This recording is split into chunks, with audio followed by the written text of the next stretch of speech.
Welcome back. This is a Renault R5 Turbo.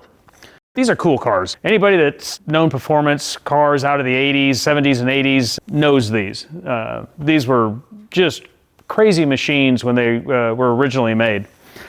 So this is a customer car, and it came to us. They bought it. The gentleman that owns it wanted one of these for a long time, and he bought it. And it's a good car. It was not dead stock by any means. The motor had a slight build on it, and it had been modified. The turbo aspect of the car had been modified in the 80s. And it had technology on it from that era.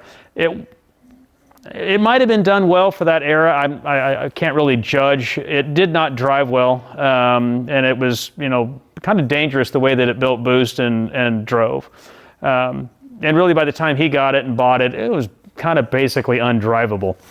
So since it had already been modified, it had a choice at that point to go back dead stock, or to kind of evolve it a little bit further.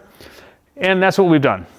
And this is the net result. And so, complete exhaust system, all hand fabricated, a different turbo, a Haltech ECU system, injectors, coil on plug, sequential firing, both on the ignition and the injectors.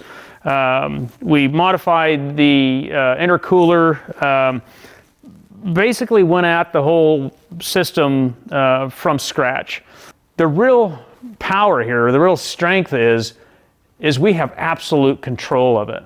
We can move that power around, and we can manipulate horsepower versus torque to protect the engine, to protect the head gasket, and maximize what we can get out of it without grenading anything. And that's the real trick with doing this kind of stuff.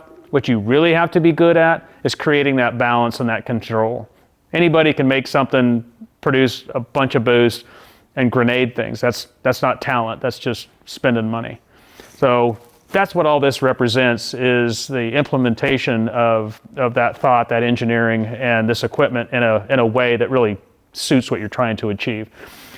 This is going to feel so dramatically different and so much more fun and so much more drivable than what he had when he got this thing a few months ago. It was disappointing off of the truck for him after something he wanted his whole life, and he drove it around the block, and it frankly kind of sucked. So this is going to be a hoot. This thing is going to really do what he wants it to do, and we're actually about done. Luke's just buttoning it up. I think he's about ready to put coolant in it and bleed it and fire it. So fun time's about to happen. So that's it. See you on the next one.